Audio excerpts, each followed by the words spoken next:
প্রিয় দর্শক সবাই কেমন আছেন? আশা করি সবাই ভালো আছেন। আমি ডাক্তার ডিএন সরকার সুদীপ্ত আজকে আপনাদের সামনে যে গুরুত্বপূর্ণ বিষয়টি নিয়ে কথা বলবো সেটি হচ্ছে যুবক-যুবতীদের হস্তমৈথুনের ইচ্ছা প্রতিরোধের উপায় কী বা কী ধরনের কার্যকর হোমিও মেডিসিন সেবন করলে খুব দ্রুততম সময়ে এই সমস্যাকে নিরাময় করা সম্ভব হবে।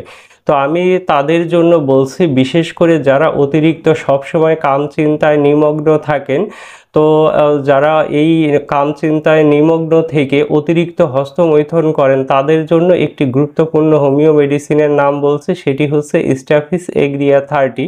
এই একটি মাত্র মেডিসিন যদি আপনি অরিজিনাল জার্মানি কোম্পানির মেডিসিন কিনে সেবন করতে পারেন, সেক্ষেত্রে খুব দ্রুততম সময়ে অতিরিক্ত হস্তমৈথুনের ইচ্ছা এটি কিন্তু আপনারা সম্পূর্ণভাবে প্রতিরোধ করতে পারবেন। তো দর্শক, মেডিসিনটি খাবার নিয়ম অত্যন্ত সোজা। আপনারা চা কাপের হাফ কাপ পানিতে 2 ফোঁটা মেডিসিন মিশিয়ে নেবেন। খাবার 1 ঘন্টা পূর্বে দিনে 3 বার খাবেন। এই যথাযথ নিয়মে সেবন করলে আপনারা অবশ্যই উপকৃত হতে পারবেন।